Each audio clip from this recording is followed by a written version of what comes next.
بسم اللہ الرحمن الرحیم۔ یکم شعبان سے 10 شعبان تک اللہ کی لاڈلی سورت ایک بار پڑھ لو، ہر بیماری سے گھر پاک صاف ہو جائے گا، رزق دولت دروازے توڑ کر آئے گا۔ محترم ناظرین، اسلامی سال کے مبارک مہینوں میں ماہ شعبان کو ایک خاص روحانی مقام حاصل ہے۔ یہ وہ بابرکت مہینہ ہے جو رمضان المبارک جیسی عظیم نعمت سے پہلے آتا ہے اور اہل ایمان کے لیے تیاری، تطہیر اور تجدید ایمان کا بہترین موقع فراہم کرتا ہے۔ ماہ شعبان دراصل بندے کو غفلت سے بیدار کرنے، اعمال کی اصلاح کرنے اور اللہ تعالیٰ کی طرف مکمل رجوع کا مہینہ ہے۔ اسی مہینے میں قرآن مجید سے تعلق مضبوط کرنے کی خاص ترغیب ملتی ہے، کیونکہ یہی وہ کتاب ہے جو دلوں کی بیماریوں کا علاج، گھروں کی پاکیزگی اور رزق و برکت کے دروازے کھولنے کا ذریعہ ہے۔ اللہ تعالیٰ نے انسان کے ہدایت کے لیے جو سب سے بڑی نعمت عطا فرمائی وہ قرآن مجید ہے۔ یہ محض ایک کتاب نہیں بلکہ زندہ ضابطہ حیات ہے جو فرد، خاندان اور معاشرے کی اصلاح کرتا ہے۔ قرآن مجید جہاں دلوں کو نور بخشتا ہے، وہیں گھروں سے نحوست، بیماری، تنگی اور بے سکونی کو دور کرنے کا ذریعہ بھی بنتا ہے۔ اس لیے اہل علم فرماتے ہیں کہ جس گھر میں قرآن کی تلاوت ہو وہاں شیطان ٹھہر نہیں سکتا۔ قرآن مجید خود اپنی عظمت اور تاثیر کا اعلان کرتا ہے۔ اللہ تعالیٰ فرماتا ہے، یہ وہ کتاب ہے جس میں کوئی شک نہیں، ہدایت ہے پرہیزگاروں کے لیے، اور ہم قرآن میں وہ چیز نازل کرتے ہیں جو مومنوں کے لیے شفا اور رحمت ہے۔ اے لوگو، تمہارے پاس تمہارے رب کی طرف سے نصیحت آ چکی ہے جو دلوں کی بیماریوں کی شفا ہے۔ یہ ایک بابرکت کتاب ہے جو ہم نے نازل کی تاکہ لوگ اس کی آیات میں غور کریں۔ اگر ہم اس قرآن کو کسی پہاڑ پر نازل کرتے تو تم دیکھتے کہ وہ اللہ کے خوف سے جھک جاتا اور پھٹ جاتا۔ ان آیات سے ثابت ہوتا ہے کہ قرآن مجید دلوں کی شفا، روح کی غذا، ایمان کی تقویت اور گھروں کی برکت کا سب سے بڑا ذریعہ ہے۔ ماہ شعبان کو اہل سلف قرآن کا مہینہ بھی کہا کرتے تھے، کیونکہ یہی وہ وقت ہے جب وہ رمضان سے پہلے قرآن کے ساتھ اپنے تعلق کو مضبوط کرتے تھے۔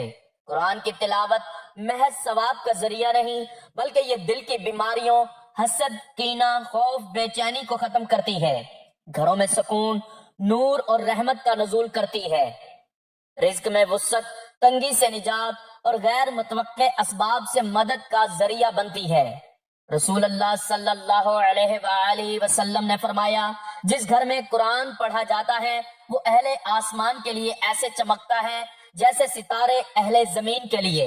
ایک اور حدیث میں فرمایا، قرآن پڑھو، یہ قیامت کے دن اپنے پڑھنے والوں کی شفاعت کرے گا۔ رسول اکرم صلی اللہ علیہ وآلہ وسلم نے ماہ شعبان کی عظمت کو متعدد مواقع پر بیان فرمایا۔ حضرت اسامہ بن زید رضی اللہ تعالیٰ عنہ روایت کرتے ہیں کہ میں نے عرض کیا، یا رسول اللہ صلی اللہ علیہ وآلہ وسلم، میں آپ کو شعبان کے مہینے میں جتنا روزے رکھتے دیکھتا ہوں کسی اور مہینے میں نہیں دیکھتا۔ آپ صلی اللہ علیہ وآلہ وسلم نے فرمایا، یہ وہ مہینہ ہے جس سے لوگ غافل ہو جاتے ہیں، حالانکہ اسی میں اعمال رب العالمین کے حضور پیش کیے جاتے ہیں، اور میں چاہتا ہوں کہ میرے اعمال اس حال میں پیش ہوں کہ میں روزے سے ہوں۔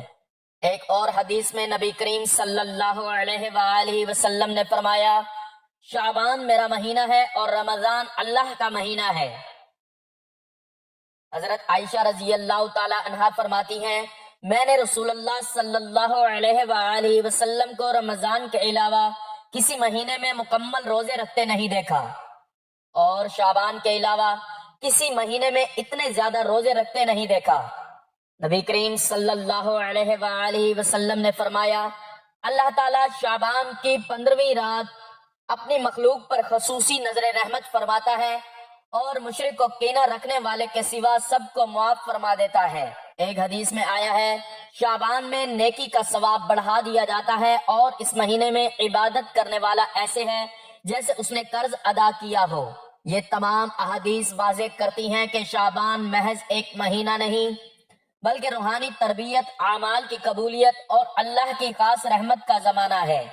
اسلام ہمیں یہ یقین دلاتا ہے کہ اصل بیماری جسم کی نہیں بلکہ دل اور روح کی ہوتی ہے۔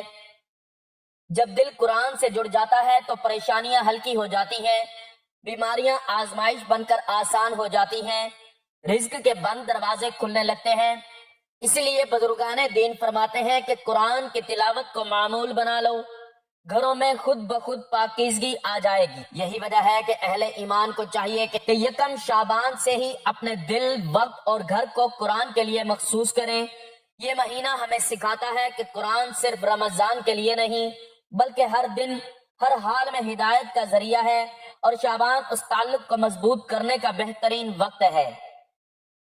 اور ہمارا آج کا وظیفہ بھی اللہ تعالیٰ کے پیارے کلام پاک سے اللہ تعالیٰ کی ایک ایسی لاڈلی سورت پڑھنے کا عمل ہے کہ جو شخص بھی یکم شعبان سے 10 شعبان تک اس سورت کی تلاوت کر لیتا ہے تو اللہ تعالیٰ اس کے گھر کو ہر بیماری، ہر مصیبت، ہر پریشانی سے پاک کر دیتا ہے، اور اس کے گھر کو رحمتوں، برکتوں کا گہوارہ بناتے ہوئے رزق اور دولت سے بھر دیتا ہے۔ تو ناظرین، آپ سے گزارش ہے کہ اس سورت کے بارے میں جاننے کے لیے ویڈیو کو آخر تک لازمی دیکھیے گا۔ ناظرین، جو بندہ بھی یکم شعبان سے 10 شعبان تک یہ سورت پڑھتا ہے تو اللہ تعالیٰ اسے دنیا کی سب سے قیمتی چیز سے نوازتا ہے۔ جس گھر میں یہ عمل کیا جائے گا اس گھر کا بچہ بچہ دولت مند ہو جائے گا۔ یہ موقع سال بعد آتا ہے اور اس موقع کا میں نے بھی بڑی شدت سے انتظار کیا۔ ماہ شعبان پیارے آقا صلی اللہ علیہ وآلہ وسلم کا مہینہ ہے جو کہ رحمت اور برکت والا مہینہ ہے۔ جو لوگ اس ماہ میں قرآن سے جڑ جاتے ہیں اور اللہ کے پیارے رسول صلی اللہ علیہ وآلہ وسلم کی تعلیمات پر عمل کرتے ہیں تو رسول پاک صلی اللہ علیہ وآلہ وسلم ان سے راضی ہو جاتے ہیں، اور جن سے پیارے آقا صلی اللہ علیہ وآلہ وسلم راضی ہو جائیں تو سمجھے رب اس سے راضی ہو جاتا ہے۔ اللہ تعالیٰ قرآن مجید میں فرماتا ہے کہ رجب رب کا مہینہ ہے، شعبان رب کے پیارے حبیب صلی اللہ علیہ وآلہ وسلم کا مہینہ ہے، اور رمضان پوری امت کا مہینہ ہے۔ تو رب کے پیارے حبیب صلی اللہ علیہ وآلہ وسلم کے مہینے میں اللہ کے خزانے لوٹنے کے لیے، اپنی حاجات کو پورا کروانے کے لیے یہ وظیفہ لے کر آیا ہوں۔ جو شخص کہتا ہے کہ مجھے وظیفہ پڑھنا نہیں آتا، مجھے اللہ سے مانگنا نہیں آتا، میرے گھر کے حالات ٹھیک ہونے کا نام نہیں لیتے، برسوں کی رکی ہوئی حاجات اور خواہشات آج صرف اس سورت کی تلاوت کرنے سے پوری ہو جائیں گی۔ یہ عمل کسی صورت مت چھوڑنا۔ یاد رکھنا کہ یہ موقع سال میں ایک بار آتا ہے، اور جس انسان کو یہ مقام مل جائے وہ خوش نصیب ہوتا ہے، کیونکہ وہ یہ عمل کر کے اپنی دنیا اور آخرت سنوار لیتا ہے۔ اگر آپ یکم شعبان سے 10 شعبان تک روزانہ اللہ تعالیٰ کی یہ لاڈلی سورت پڑھ لیتے ہیں تو سمجھ لیں کہ آپ اللہ کے پسندیدہ بندے ہیں، اللہ آپ کو نوازنا چاہتا ہے، اللہ آپ سے راضی ہے۔ ناظرین، میرا بس چلے تو میں آپ سے ہاتھ جوڑ کر گزارش کروں کہ یکم شعبان سے 10 شعبان تک اللہ تعالیٰ کی یہ لاڈلی سورت ضرور پڑھیں، کیونکہ یہ وقت رب کے خزانے لوٹنے کا وقت ہے، رب سے اپنی ہر بات منوانے کا وقت ہے، غیبی مدد، غیبی خزانوں سے مالا مال ہونے کا وقت ہے۔ اگر اب بھی نہیں مانگو گے تو کب مانگو گے؟ آپ یہ عمل کسی بھی مقصد کے لیے پڑھ سکتے ہیں، رب کریم ہر مقصد میں کامیابی کو یقینی بنا دے گا۔ آج اگر کوئی بے روزگار ہے، روزگار کے لیے پڑھ لے، من پسند نوکری مانگو گے مل جائے گی۔ اس عمل کو کرنے کے بعد کئی مہینے، کئی ہفتوں تک انتظار نہیں کرنا پڑے گا۔ آپ یکم شعبان سے 10 شعبان تک روزانہ اس سورت کی تلاوت کرتے جائیں گے، فرشتے رب کے حکم سے آپ کو دیتے چلے جائیں گے۔ من پسند شادی کے لیے پڑھ لو۔ آپ قرض جیسی دلدل سے بچنا چاہتے ہو، قرض نے جینا حرام کر دیا ہے، قرض سے ہمیشہ کے لیے نجات کے لیے پڑھ لو۔ آج قرض جیسی دلدل سے مکمل نجات نصیب ہو جائے گی۔ آج جو کوئی پریشان ہے، لاچار ہے، لا علاج بیماری میں مبتلا ہے، آج کے دن اپنی لا علاج بیماریوں کے لیے پڑھ لو۔ نافرمان اولاد کے لیے پڑھ لو، نافرمان شوہر کے لیے پڑھ لو، گھر میں سکون اور برکت کے لیے پڑھ لو۔ بدقسمت ہے وہ بندہ جو ان دنوں کو پائے اور رب کریم سے اپنی حاجات کو پورا نہ کرائے۔ ان دنوں میں مانگنے والے کو فوری دے دیا جاتا ہے، ان دنوں میں مانگنے والے کے منہ سے نکلی ہر حاجت کو پورا کر دیا جاتا ہے، آنے والی نسلوں کو رنگ دیا جاتا ہے، رزق مال و دولت دروازے توڑ کر گھر میں داخل ہوتا ہے۔ آپ نے بہت وظائف کیے ہوں گے، بہت اعمال کیے ہوں گے، لیکن یکم شعبان سے 10 شعبان تک کا جو عمل آپ کو بتا رہا ہوں، ایک بار بتائے گئے طریقے سے پڑھ لیجئے، انشاءاللہ آپ کھلی آنکھوں سے معجزات دیکھیں گے۔ رب کی ذات پڑھنے والے پر اتنا کرم فرمائے گی، اتنی نعمتوں کی برسات فرمائے گی، اتنی کامیابی، عروج اور ترقی سے نوازے گی کہ آپ لوگ ہاتھ اٹھا کر مجھے دعائیں دینے پر مجبور ہو جاؤ گے کہ واقعی کسی نے کوئی عمل بتایا تھا۔ میرا مقصد دکھی انسانیت کی خدمت کرنا ہے۔ میرا مقصد آپ تک وہ اعمال لے کر آنا ہے جن کا کوئی وجود ہے، جن کو پڑھنے سے بے شمار فائدے ہوتے ہیں، جن کو لاکھوں لوگوں نے آزمایا اور اپنی حاجات کو پورا کروایا۔ میرا مقصد بنے بنائے وظیفے بتانا نہیں، بلکہ وہ وظائف لے کر آنا ہے جو واقعی وجود رکھتے ہیں۔ میرے سمجھانے میں، میرے بتانے میں وقت لگے گا، کیونکہ میں نہیں چاہتا آپ سے کسی بھی قسم کی کوئی غلطی کوتاہی ہو جائے، کیونکہ یہ قبولیت کی گھڑیاں ہیں۔ چھوٹی سی لاپرواہی سے یہ گھڑیاں ضائع ہو گئیں تو عمل کا کوئی فائدہ نہ ہوگا۔ اس لیے میری تمام بہنوں، بیٹیوں، ماؤں، بزرگوں جو دکھیارے ہیں، پریشان ہیں، تنگ دست ہیں، آج رب کی ذات بندے کی نہ شکل کو دیکھتی ہے، نہ اعمال کو دیکھتی ہے، ان دنوں کے صدقے تمام نسلوں کو رنگ دیتی ہے۔ جس گھر میں یکم شعبان سے 10 شعبان تک یہ سورت پڑھی جاتی ہے، اس گھر میں رزق، مال و دولت دروازے توڑ کر داخل ہوتا ہے۔ اس عمل کی بڑی فضیلت ہے کہ عمل آپ دن میں کسی بھی وقت کر سکتے ہیں، لیکن اس کا موزوں وقت نماز عشاء کے بعد کا ہے۔ آپ جیسے اس سورت کی تلاوت کریں گے تو آپ کی حاجات فوری طور پر پوری ہو جائیں گی۔ اللہ والوں، کتنی خوش قسمتی ہے کہ رب کی ذات ان دنوں میں آپ کی ہر حاجت پوری کرنے کو تیار ہے، نسلوں کو رنگنے کے لیے تیار ہے، آپ کے تمام بگڑے کام سنوارنے کے لیے تیار ہے۔ اللہ تعالیٰ فرماتا ہے کہ مجھ سے مانگو، میں تمہاری دعائیں قبول کرتا ہوں۔ اب یہ نہ کہنا کہ مانگنے کا طریقہ نہیں آتا۔ اس ماہ مبارک میں اس سورت کا عمل بھی بتاؤں گا اور رمضان میں مانگنے کا طریقہ بھی بتاؤں گا کہ خزانوں کا مالک کیسے بننا ہے اور اپنی ہر حاجت کو کیسے پورا کروانا ہے، اپنے گھر کے حالات کو کیسے بہتر بنانا ہے، بے سکونی، بے برکتی سے کیسے نجات پانی ہے، بیماریوں سے کیسے شفا پانی ہے۔ ایک ایک نقطہ، ایک ایک بات آپ کو مکمل بتاؤں گا۔ اس وظیفے سے انشاءاللہ آپ کی تقدیر ہمیشہ ہمیشہ کے لیے بدل جائے گی۔ لاپرواہی مت کرنا۔ وقت کی نزاکت کو مد نظر رکھتے ہوئے چلتے ہیں عمل کی جانب، لیکن اس سے پہلے ایک خصوصی دعا کرتا ہوں، آپ نے آمین ضرور کہنا ہے۔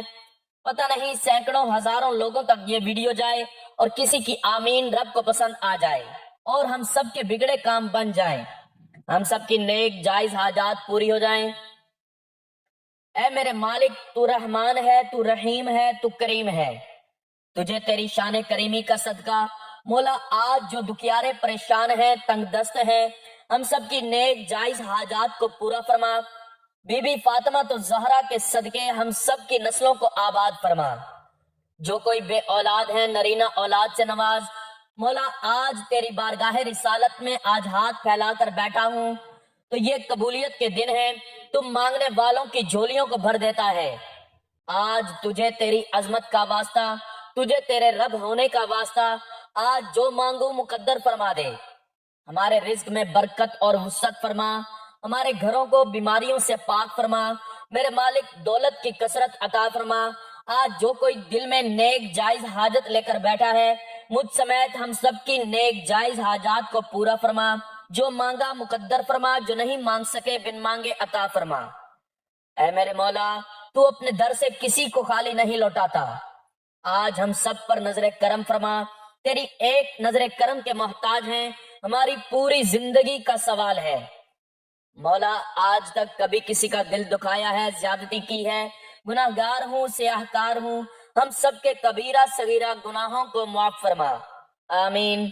وقت ضائع کیے بغیر عمل کی جانب چلتے ہیں۔ آپ نے کرنا کیا ہے؟ یکم شعبان سے 10 شعبان تک روزانہ نماز عشاء کے بعد یہ عمل کرنا ہے۔ پوری رات آپ کے پاس موجود ہے، آپ نے سونے سے پہلے یہ عمل کر لینا ہے۔ اس کے لیے آپ نے سب سے پہلے نبی کریم صلی اللہ علیہ وآلہ وسلم کی ذات اقدس پر درود پاک کا نذرانہ پیش کرنا ہے۔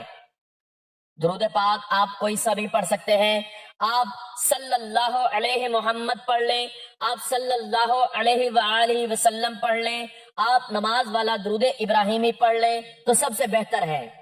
درود پاک پڑھنے سے پہلے ایک بات پر توجہ کیجئے گا، ہو سکتا ہے کہ ابھی تک آپ نے ویڈیو کو سکپ کر کے دیکھی ہو، لیکن اب وظیفے کا طریقہ کار بتا رہا ہوں۔ یہ موقع سال میں ایک بار ملتا ہے، یہ دن سال میں ایک بار آتے ہیں۔ آپ کی چھوٹی سی کوتاہی لاپرواہی سے وظیفہ ضائع ہو سکتا ہے، اس لیے ویڈیو کو بغیر سکپ کیے بغیر کاٹے دیکھنا ہے۔ ایک ایک نقطہ ایک ایک بات بہت اہم ہے، یہ نہ ہو کہ آپ کی چھوٹی سی کوتاہی سے کوئی بات چھوٹ جائے، کوئی اہم حصہ چھوٹ جائے تو وظیفے کا فائدہ نہ ہوگا۔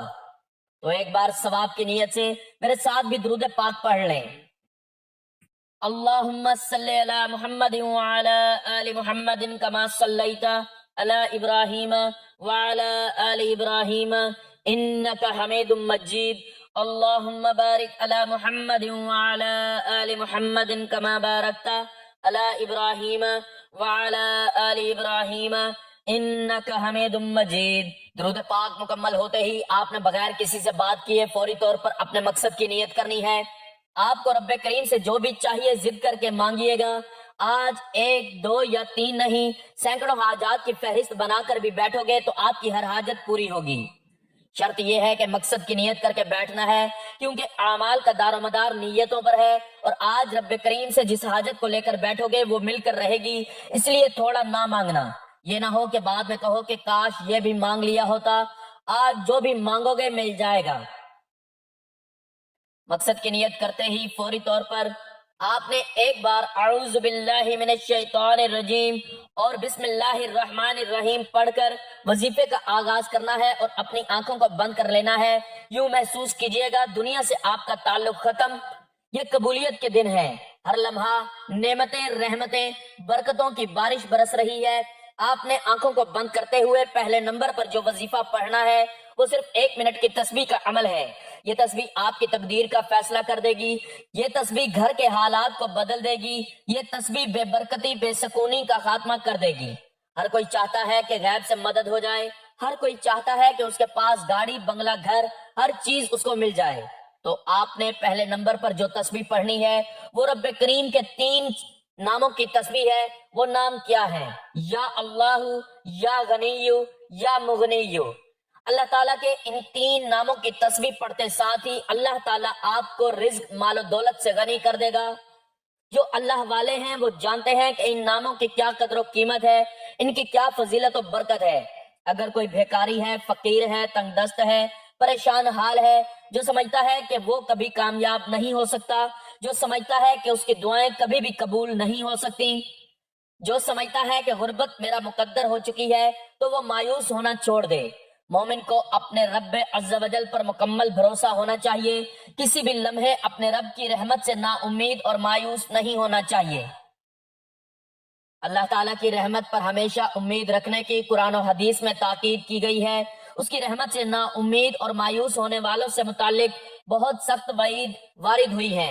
ایسے لوگوں کے متعلق حکم شرعی یہ ہے کہ اللہ کی رحمت سے نا امیدی اور مایوسی ناجائز، حرام اور گناہ کبیرہ ہے، البتہ کفر نہیں ہے، کیونکہ کسی گناہ کبیرہ کا محض ارتکاب کرنے سے بندہ کافر نہیں ہوتا۔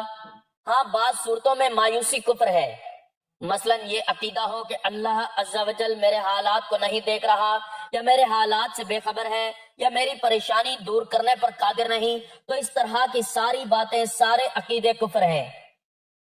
اس لیے اگر ان میں سے کسی عقیدے کے ساتھ کوئی شخص مایوس ہوگا تو بلا شبہ ایسی مایوسی ضرور کفر ہے، اور اگر اس کا کوئی بھی کفریہ عقیدہ نہ پایا جائے تو پھر مایوسی کفر نہیں، البتہ ناجائز، حرام اور گناہ کبیرہ ضرور ہے۔ اللہ عز و جل قرآن مجید میں ارشاد فرماتا ہے، تم فرماؤ اے میرے بندو جنہوں نے اپنی جانوں پر زیادتی کی، اللہ کی رحمت سے نا امید نہ ہو، بے شک اللہ سب گناہ بخش دیتا ہے، بے شک وہی بخشنے والا مہربان ہے۔ اسی طرح ایک اور جگہ ارشاد فرمایا، اپنے رب کی رحمت سے کون نا امید ہو مگر وہی جو گمراہ ہوئے۔ اللہ تعالیٰ سے اچھا گمان رکھنے سے متعلق حدیث پاک میں ہے، اللہ عز و جل ارشاد فرماتا ہے، میں اپنے بندے کے ساتھ اس کے گمان کے مطابق معاملہ کرتا ہوں، اگر وہ خیر کا گمان کرے تو اس کے لیے خیر ہے، اور اگر شر کا گمان رکھے تو اس کے لیے شر ہے۔ حدیث پاک میں اللہ کی رحمت سے نا امید ہونے کو گناہ کبیرہ قرار دیا گیا ہے۔ چنانچہ نبی پاک علیہ السلام سے کبیرہ گناہوں سے متعلق پوچھا گیا تو ارشاد فرمایا، اللہ تعالیٰ کے ساتھ کسی کو شریک ٹھہرانا، اس کی رحمت سے نا امید ہونا اور اس کی خفیہ تدبیر سے بے خوف ہو جانا۔ مایوسی کے گناہ کبیرہ ہونے سے متعلق علامہ ابن حجر رحمۃ اللہ علیہ فرماتے ہیں، مایوسی کو گناہ کبیرہ میں شمار کیا گیا ہے، اور یہی ظاہر ہے کیونکہ اس بارے میں بہت سخت وعید وارد ہوئی ہے۔ بلکہ حدیث پاک میں تو مایوسی کے گناہ کبیرہ ہونے سے متعلق صراحت ہے، بلکہ اس سے بھی بڑھ کر حضرت عبداللہ بن مسعود رضی اللہ تعالیٰ عنہ سے مروی ہے کہ مایوسی اکبر الکبائر یعنی کبیرہ گناہوں میں سے بڑا گناہ ہے۔ محض گناہ کبیرہ کا ارتکاب کرنا کفر نہیں۔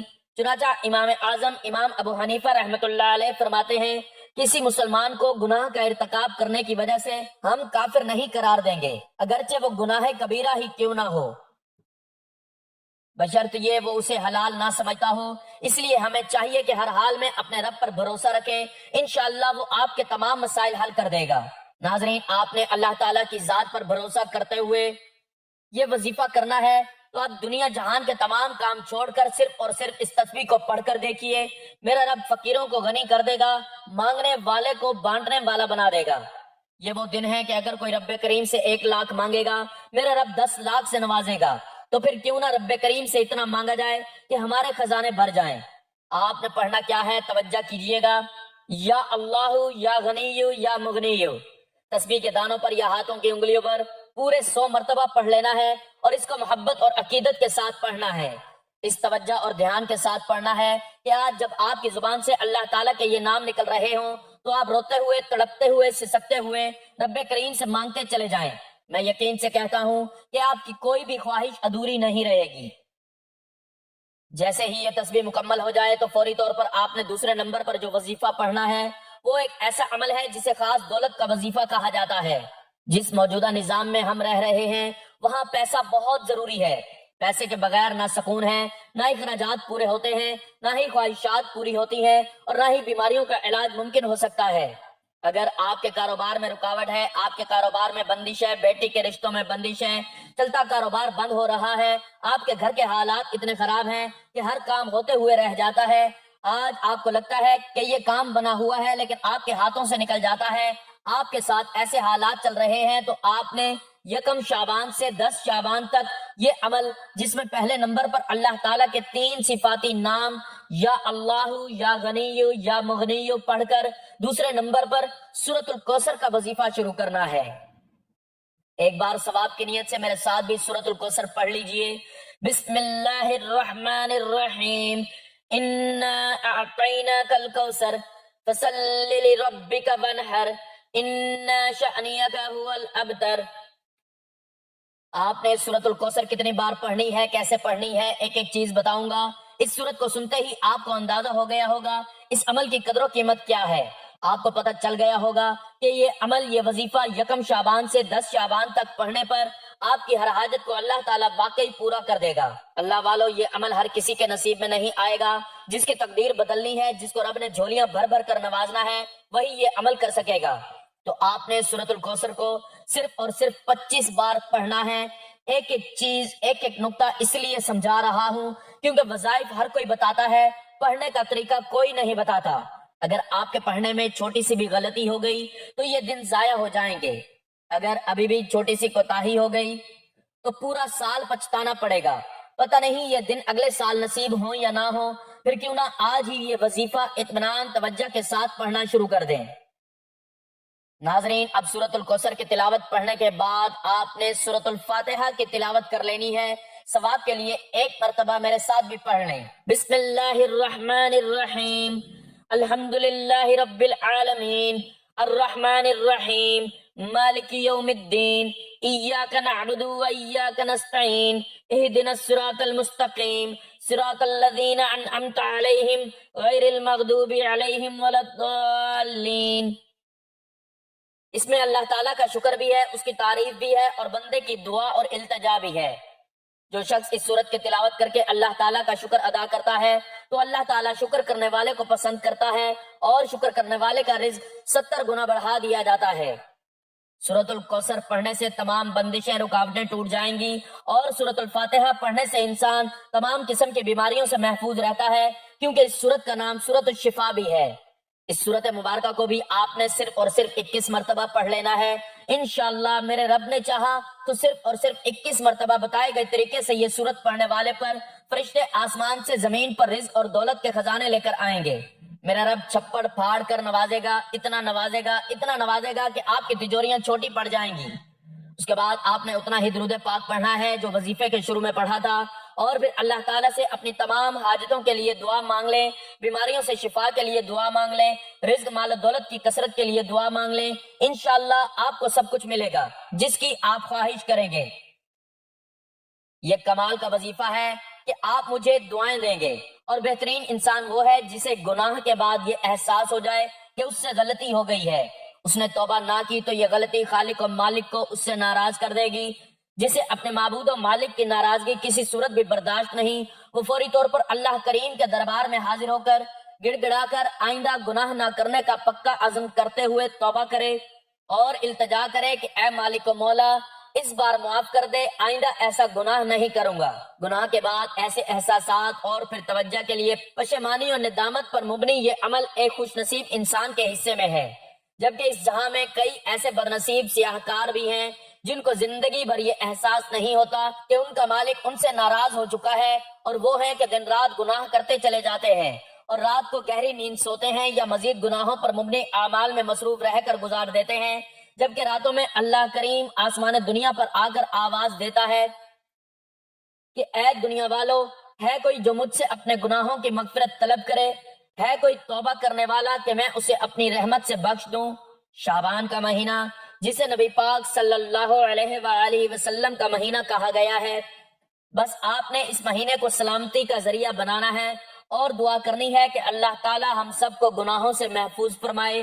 اے اللہ، صبر اور اجر کی امید کے ساتھ اس ماہ معظم میں عبادت کی توفیق عطا فرما، اور اس مہینے میں کوشش کرنے کی، محنت کرنے کی طاقت اور توفیق عطا فرما، آمین۔ ناظرین، ماہ شعبان میں قرآن مجید سے جڑنا محض ایک عمل نہیں بلکہ زندگی کی سمت بدلنے کا ذریعہ ہے۔